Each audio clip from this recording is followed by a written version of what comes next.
आज हम seventh class science NCERT के chapter number 1 nutrition in plants को कंटिन्यू करेंगे। इस चैप्टर का जो फर्स्ट पार्ट का वीडियो था स्टूडेंट्स, उसमें हमने आपको समझाया था कि किस तरह से जो प्लांट्स होते हैं वो अपना खाना खुद तैयार करते हैं, कौन से प्रोसेस के थ्रू। उनके द्वारा जो खाना बनाया जाता है उस प्रोसेस को कहा जाता है फोटोसिंथेसिस, जिसमें कि वो क्लोरोफिल का इस्तेमाल करते हैं जो उनकी पत्तियों में होती है, और क्लोरोफिल के इस्तेमाल करके वो सनलाइट को एब्जॉर्ब करते हैं और उस एनर्जी को यूज करके पानी और कार्बन डाइऑक्साइड की मदद से अपना खाना तैयार करते हैं। अब हम आगे देखते हैं। Can you imagine life on earth in the absence of photosynthesis. यहां हमसे कहा गया क्या हम बिना फोटोसिंथेसिस के या फोटोसिंथेसिस की एब्सेंस में लाइफ को इमेजिन कर सकते हैं अर्थ पे? ये तो पॉसिबल ही नहीं है स्टूडेंट्स। अगर फोटोसिंथेसिस नहीं होगा तो पेड़ पौधे ही नहीं रहेंगे, और पेड़ पौधे नहीं रहेंगे तो उन्हें खाने वाले जीव जंतु भी मर जाएंगे, और जो मांसाहारी एनिमल्स होते हैं वो भी जिंदा नहीं रह पाएंगे। In the absence of photosynthesis, there would not be any food. अगर फोटोसिंथेसिस नहीं होगा तो किसी प्रकार का खाना नहीं बचेगा।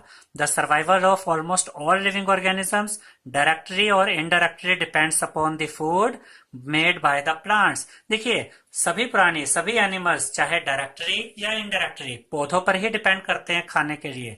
जो शाकाहारी जानवर होते हैं वो तो पेड़ पौधों को ही खाते हैं, तो वो तो डायरेक्टली डिपेंड करते हैं। अगर फोटोसिंथेसिस नहीं होगा तो पहले तो पेड़ पौधे खुद ही खत्म हो जाएंगे, और फिर उनको खाने वाले जानवर भी खत्म हो जाएंगे। अब वो जानवर, वो एनिमल्स जो दूसरे जानवरों को खाते हैं, देखिए उनके लिए भी खाने को कुछ नहीं बचेगा। पेड़ पौधे नहीं रहे तो पेड़ पौधों को खाने वाले जानवर मर गए, तो जिन जानवरों को आगे मांसाहारी जानवर खाते थे वो भी अल्टीमेटली मर जाएंगे, यानी किसी प्रकार का जीवन पॉसिबल नहीं रह जाएगा। बिसाइड्स, इसके साथ साथ oxygen which is essential for the survival, इसके साथ साथ जो ऑक्सीजन होती है जो जीवन के लिए बहुत जरूरी होती है स्टूडेंट्स, ऑफ ऑल ऑर्गेनिजम्स, सभी ऑर्गेनिजम्स के लिए, is produced during photosynthesis. Photosynthesis के दौरान ये जरूरी गैस जो सभी के लिए जरूरी होती है ऑक्सीजन, वो भी रिलीज की जाती है। पेड़ पौधे फोटोसिंथेसिस के दौरान कार्बन डाइऑक्साइड लेते हैं और ऑक्सीजन बनाते हैं और उसको रिलीज कर देते हैं, बाहर छोड़ देते हैं। In the absence of photosynthesis life would be impossible on the earth. Photosynthesis की एब्सेंस में, फोटोसिंथेसिस अगर नहीं होगा तो अर्थ पे लाइफ इम्पॉसिबल हो जाएगी। ठीक है।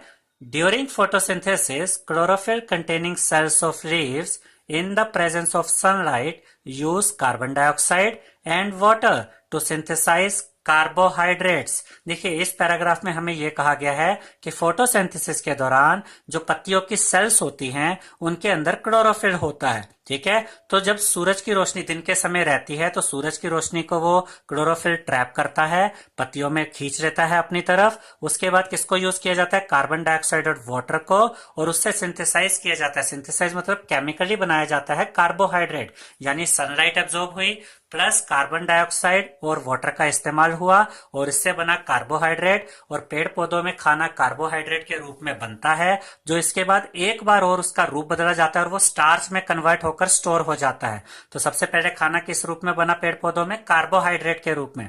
The process can be represented in an equation. इसी फोटोसिंथेसिस के प्रोसेस को, यानी खाना कैसे बनता है, एक इक्वेशन के थ्रू यहाँ बताया गया है। और वो इक्वेशन क्या है? Carbon dioxide plus water. Carbon dioxide और वाटर का इस्तेमाल हुआ, सनलाइट भी इस्तेमाल हुई, क्लोरोफिल के द्वारा सनलाइट एब्जॉर्ब हुई, वो एनर्जी अपना काम करती है, कार्बन डाइऑक्साइड और वाटर भी इसमें शामिल होते हैं, तब जाकर क्या बनता है? कार्बोहाइड्रेट, यानी कि पेड़ पौधों का खाना, प्लस ऑक्सीजन बनती है जो कि वो बाहर रिलीज कर देते हैं, और कार्बोहाइड्रेट को स्टार्च के रूप में स्टोर करके वो पेड़ पौधों के काम आ जाती है। इसके बाद यहाँ पर लीव्स का स्ट्रक्चर समझाया गया है। तो जो आपकी पत्तियां होती है स्टूडेंट्स, वो क्लोरोफिल के कारण हरे रंग की होती है।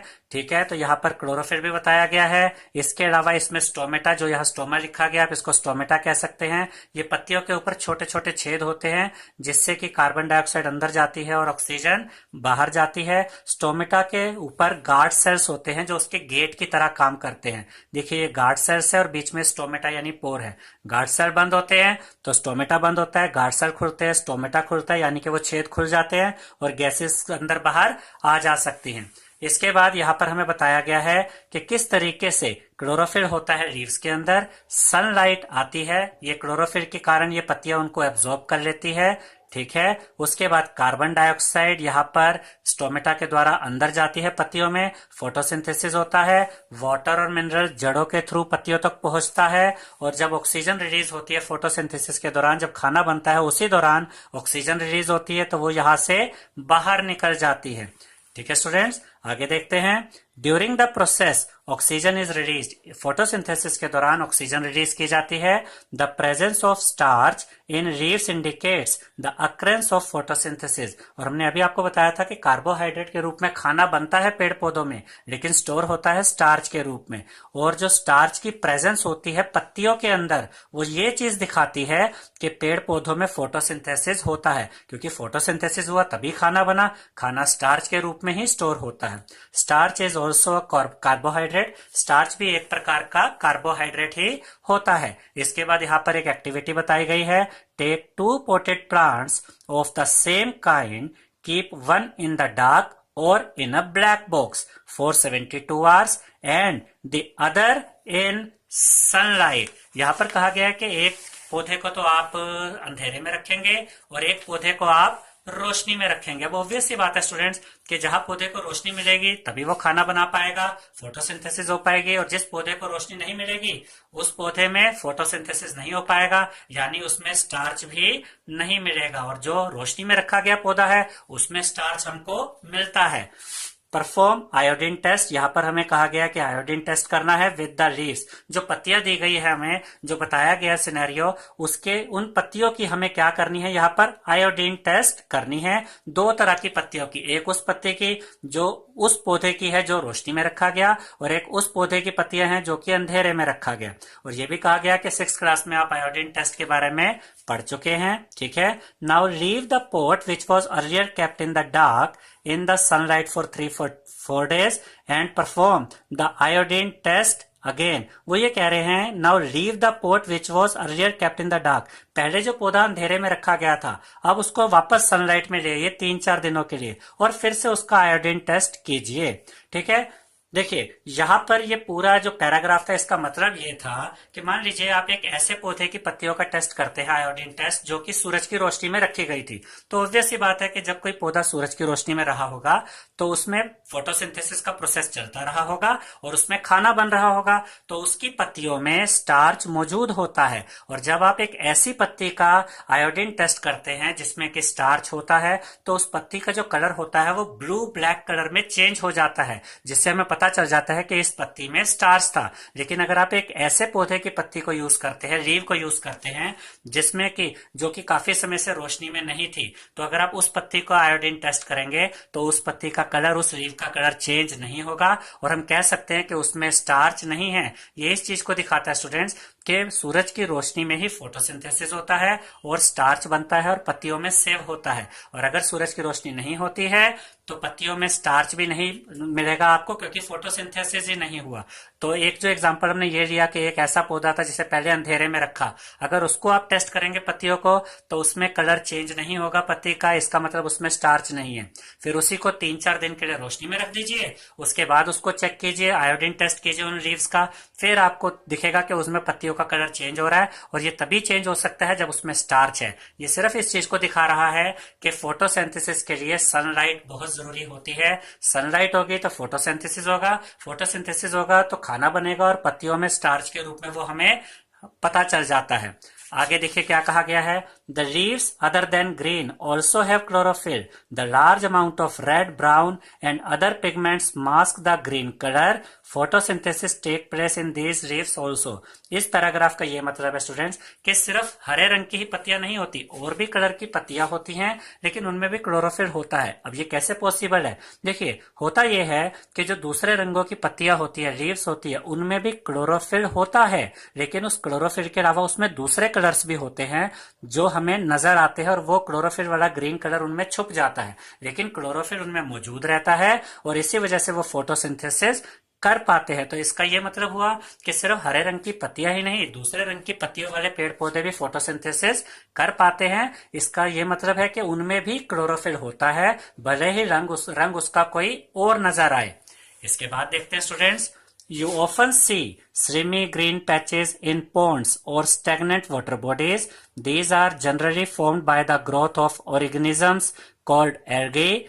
Can you guess why algae are green in color? They contain chlorophyll which gives them the green color. Algae can also prepare their own food by photosynthesis. तो यहाँ हमें algae के बारे में बताया गया है कि जो पानी जहाँ पर रुका होता है, थोड़ा कीचड़ जैसा जहाँ पर जगह होगी, पानी रुका हुआ होगा, वहाँ हमें हरी हरी सी लेयर्स नजर आने लगती है। वो लेयर्स क्या होती है? एल्गी होती है। एल्गी बहुत छोटी होती है स्टूडेंट्स, एक या दो आपके सामने रख दी जाए तो हमें नजर भी नहीं आएंगी। ये तो बहुत सारी संख्या में वो इकट्ठी हो जाती है, तब हमें एल्गीज नजर आती है। और उनका रंग हरा इसलिए होता है क्योंकि उनके अंदर भी क्लोरोफिल होता है और वो भी अपना खाना खुद बना सकती हैं। अब हम देखेंगे students synthesis of plant food other than carbohydrates, यानी कि प्लांट्स जो होते हैं वो कार्बोहाइड्रेट्स तो बनाते हैं, लेकिन उसके अलावा वो क्या बनाते हैं?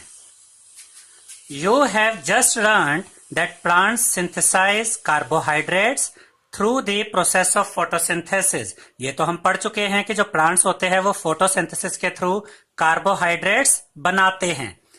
उसके बाद the carbohydrates are made of carbon, hydrogen and oxygen. These are used to synthesize other components of food such as proteins and fats.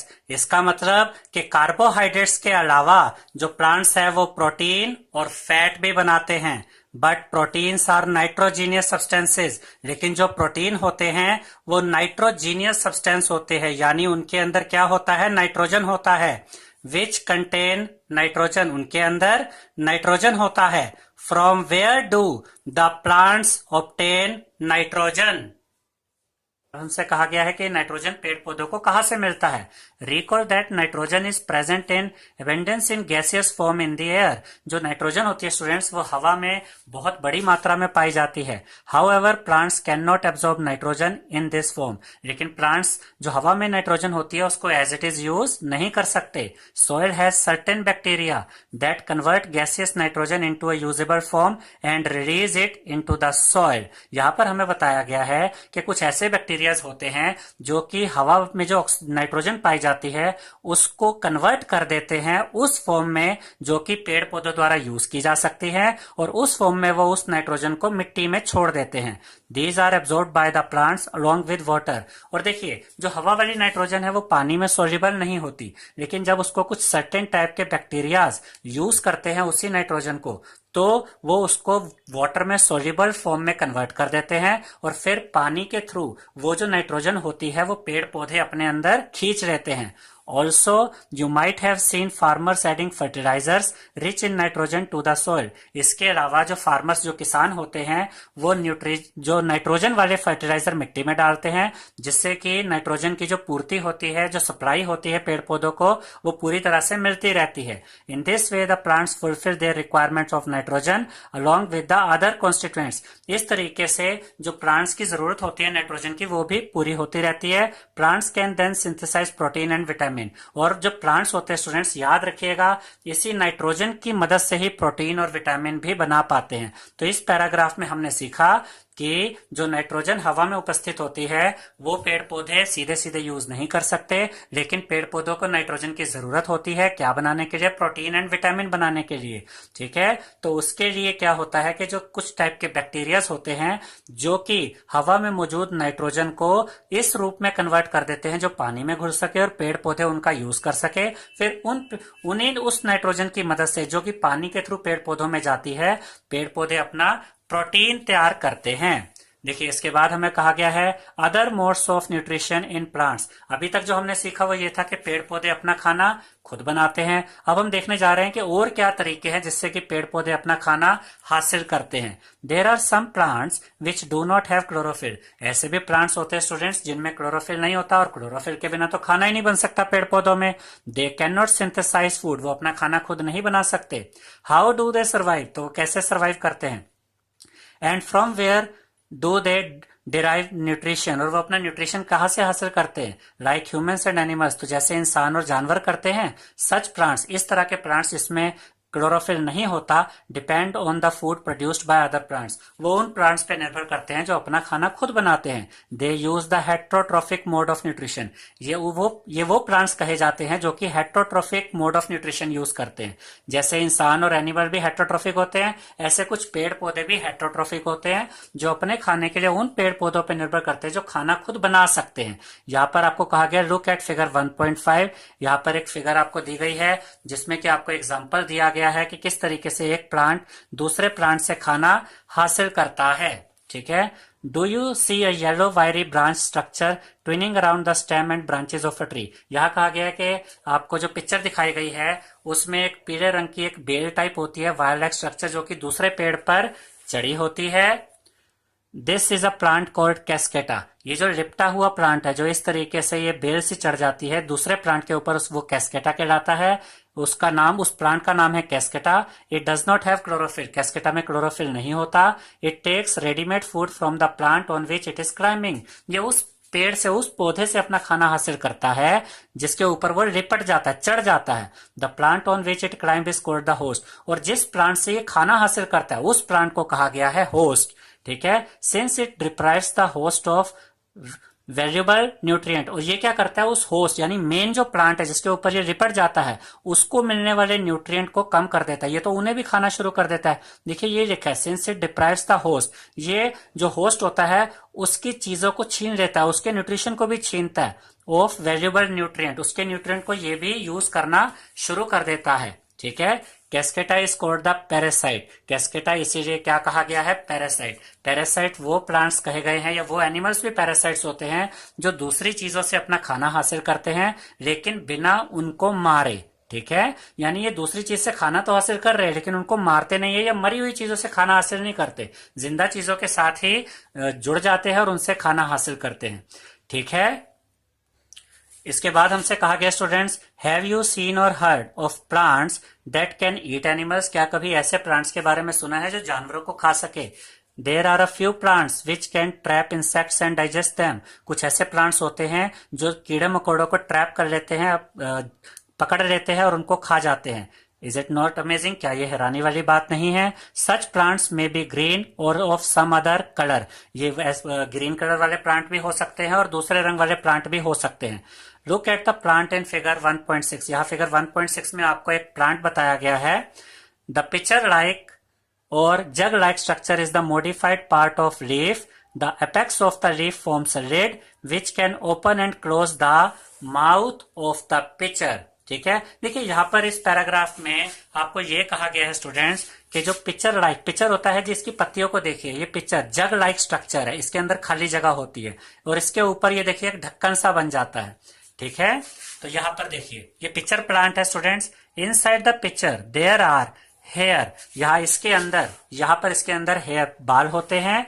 Which entangle the trapped insect. देखिए जैसे ही कोई यहाँ पर कीड़ा आया, ये ढक्कन यहाँ खुल जाता है, कीड़ा इसमें फंस जाता है और उन बालों में जकड़ा जाता है। ठीक है, उसके आगे देखते हैं। द लिड क्लोजेज, उसके बाद ये ढक्कन बंद हो जाता है क्योंकि वो जो इंसेक्ट है वो अंदर फंस गया है। And the insect is trapped, और वो कीड़ा उसके अंदर फंस जाता है। The insect is killed by the juices secreted in the picture. और फिर इस पिक्चर के अंदर कुछ जूसेस, कुछ एंजाइम्स बनते हैं, ये लिक्विड होते हैं जो कि उस इंसेक्ट को खत्म कर देते हैं, मार देते हैं। ठीक है, and its nutrients are absorbed, और उसके जो न्यूट्रिएंट्स होते हैं वो पौधा खा जाता है या अपने अंदर ले लेता है जिससे कि वो उसके काम आते हैं। Such insect eating plants are called insectivorous plants. इस तरह के प्लांट्स को क्या कहा गया है, इंसेक्टिवोरस प्लांट्स। अब ये भी ध्यान से समझिएगा स्टूडेंट्स के ये प्लांट्स को जरूरत क्या होती है। देखिए जो पिक्चर प्लांट है उसमें भी हरा रंग होता है, क्लोरोफिल होता है, लेकिन उसके बावजूद उसको इंसेक्ट्स को खाने की जरूरत इसलिए पड़ती है क्योंकि ये दलदली जमीन पे या कीचड़ में पनपता है, वहां पर पैदा होता है, वही ग्रो करता है। और उस तरह की गीली मिट्टी में इसको क्या नहीं मिलते हैं, इसको नाइट्रोजन पर्याप्त मात्रा में नहीं मिल पाती है, और नाइट्रोजन की जरूरत होती है प्रोटीन बनाने के लिए। तो वो प्रोटीन की सप्लाई पूरी करने के लिए, प्रोटीन की रिक्वायरमेंट पूरी करने के लिए ये कीड़ों को खाता है ताकि इसको जो नाइट्रोजन है वो उन कीड़ों के थ्रू मिलती रहे। जो कीड़ों के अंदर नाइट्रोजन होती है वो ये अब्सॉर्ब कर लेते हैं और इससे ये अपना प्रोटीन भी बना पाते हैं। अब इसके बाद स्टूडेंट्स यहां पर हमें पढ़ाया जाएगा, यहां हम समझेंगे सेप्रोट्रॉफ्स के बारे में। You might have seen packets of mushrooms sold in the vegetable market, you may have also seen fluffy umbrella-like patches growing in moist soil or on rotting wood during the rainy season. ठीक है, यहाँ पर हमें कुछ चीजें बताई गई हैं कि जो मशरूम होते हैं, आपने मार्केट में भी देखा होगा, घर में भी कई बार इसकी सब्जी बनती है। ये मशरूम किस तरीके से अपना खाना हासिल करते हैं, एक तो इसके बारे में बताया गया है, और ये भी बताया गया कि अगर आप कभी कोई ब्रेड वगैरह को बारिश के दिनों में बाहर छोड़ दें जहां पर गीलापन होता है, तो उस केस में उसके ऊपर क्या होता है, एक फ्लफी से, देखिए फ्लफी अम्ब्रेला लाइक पैचेस भी बन जाते हैं जो ग्रीनिश से कलर के दिखते हैं। इनको हम फंगाई भी कहते हैं। उनके न्यूट्रिशन के बारे में बताया गया, वो किस तरीके से खाना हासिल करते हैं। Let us find out what type of nutrient they need to survive and from where they get them.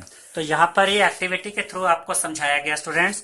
Take a piece of bread, आप एक रोटी का टुकड़ा या ब्रेड लीजिए, and moisten it with water, उसमें पानी डाल दीजिए।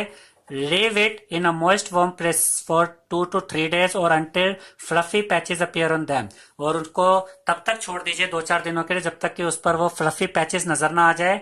What is the colour of these patches, ये लगभग हरे रंग के ही होते हैं, ठीक है, ग्रीनिश कलर के होते हैं ये। Observe the patches under a microscope और magnifying glass, write down your observation. यहाँ आपको इसके ऊपर एक्टिविटी करने के लिए कहा गया है, ठीक है। इसके आगे देखते हैं। These organisms are called fungi. ये ऑर्गेनिज्म, ये जो हरी हरी आपको चीज नजर आती है, जो फ्लफी सी होती है, जो कि एक तरह से आपको रुई की तरह नजर आता है। देखिए, खाना अगर आप छोड़ देंगे तो उसके ऊपर थोड़े टाइम में हरियाली से नजर आती है, जो कि फंगी होती है।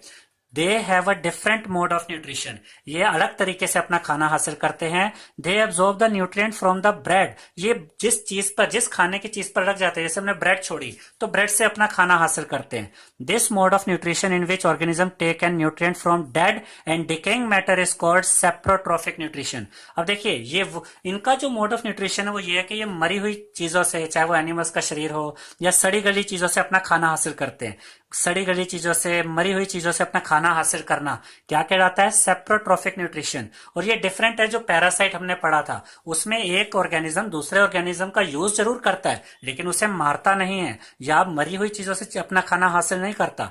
यहाँ मरी या सड़ी गली चीजों से खाना हासिल किया जाता है, और ये क्या कहलाता है, सेप्रोट्रॉफिक न्यूट्रिशन। जो आपके यहाँ पर मशरूम में या फिर आपके फंगी में ये इस तरह का मोड ऑफ न्यूट्रिशन काम करता है। Such organisms with saprotrophic mode of nutrition are called saprotrophs. और जो ऑर्गेनिज्म सेप्रोट्रॉफिक न्यूट्रिशन से खाना हासिल करते हैं उनको हम कहते हैं सेप्रोट्रोफ्स। तो फंगी या मशरूम क्या कहलाएंगे, सेप्रोट्रोफ्स। अब आगे देखते हैं students. Fungi also grow on pickles, leather cloths and other articles that are left in hot and humid weather for long time. Fungi दूसरी चीजों पे भी लग सकते हैं, पिकल्स पे, लेदर क्लॉथ्स पे। अगर आप किसी भी चीज को कुछ ज्यादा समय के लिए, खासतौर पे खाने पीने की चीजों को अगर आप काफी समय के लिए बाहर छोड़ दे तो उस पर फंगी लग जाती है। During the rainy season they spoil many things, बारिश के दिनों में तो इनका असर भी बढ़ जाता है, कई खाने पीने की चीजों को खराब कर देते हैं। ठीक है स्टूडेंट्स, आगे देखते हैं। The fungal spores are generally present in air. देखिए, फंगी उगता कैसे है। ये फंगल स्पोर्स होते हैं, छोटे छोटे दाने होते हैं जो हवा में बहुत हल्के होते हैं, इधर उधर उड़ते रहते हैं। जहां इनको कोई सड़ी गली चीज मिली, कोई डेड बॉडी मिली, उस पर चिपक जाते हैं और वहीं पे ग्रो करना शुरू कर देते हैं, और उसी सड़ी गली चीज से, डेड बॉडी से अपना न्यूट्रिशन हासिल करते हैं। When they land on wet and warm things they germinate and grow, वहां पर ये पनप जाते हैं। जब भी इन्हें कोई खराब चीज, सड़ी गली चीज मिलती है और उस पर ही ग्रो करना शुरू कर देते हैं, ठीक है। Next, some organisms live together and share both shelter and nutrients. अब हमें यहाँ पर एक अलग चीज को समझाया जा रहा है कि कुछ ऑर्गेनिजम्स होते हैं जो एक साथ रहते हैं, and share both shelter and nutrients. और ये शेल्टर और न्यूट्रिएंट, शेल्टर मतलब यहाँ पर एक ऑर्गेनिज्म दूसरे को जगह देता है, ठीक है, और दूसरा ऑर्गेनिज्म पहले वाले को न्यूट्रिएंट देता है, यानी ये शेयरिंग करते हैं चीजों की। This relationship is called symbiosis, इसको सिम्बियोसिस कहा गया है, ठीक है। यानी कि दो ऑर्गेनिज्म एक दूसरे की जरूरत पूरा करने के लिए जब जुड़ जाते हैं तो उस रिलेशन को कहा गया है symbiosis. For example, certain fungi live inside the roots of plant. कुछ ऐसी फंगी होती है जो कि प्लांट्स के रूट के अंदर रहती है। The plants provide nutrient to the fungus, plants अपना खाना खुद बना सकते हैं तो वो फंगस को क्या करते हैं, फंगस यानी फंगी ही कह सकते हैं आप, उसको न्यूट्रिएंट देते हैं। एंड इन रिटर्न, और उसके बदले में जो फंगस होती है यानी फंगी होती है वो प्रोवाइड करती है वाटर एंड सर्टेन न्यूट्रिएंट्स। देखिए, देखिए यहाँ पर प्लांट्स फंगी को न्यूट्रिएंट दे रहे हैं क्योंकि प्लांट्स खाना बना सकते हैं, और उसके बदले में जो फंगस होती है वो पेड़ पौधों को पानी और कुछ न्यूट्रिएंट भी देती है। ठीक है, और इस तरीके के रिलेशन को क्या कहते हैं? Symbiosis. In organisms called lichens, a chlorophyll containing partner which is an algae and a fungus live together। यहां पर देखिए ये सिम्बियोसिस वाला ही रिलेशनशिप है, लेकिन यहां जो रिलेशनशिप है वो एल्गी और किसके बीच में है? फंगस के बीच में। यहां पर जैसे क्या था? प्लांट्स और फंगस के बीच में था। यहां पर जो रिलेशन है वो किस चीज के बीच में है? एल्गी और फंगस के बीच में। एल्गी और फंगस का रिलेशनशिप भी सिम्बियोसिस रिलेशनशिप ही होता है। इसको लेकिन एक खास नाम दे दिया गया है। जब एल्गी और फंगस जुड़ जाते हैं तो उसको हम कहते हैं लाइकेंस। ठीक है, देखिए फिर से एक बार देख लेते हैं। In organisms called lichens, a chlorophyll containing partner which is an algae. एक पार्टनर तो एल्गे हुआ जिसमें कि क्लोरोफिल भी होता है, यानी ये खाना बना सकता है।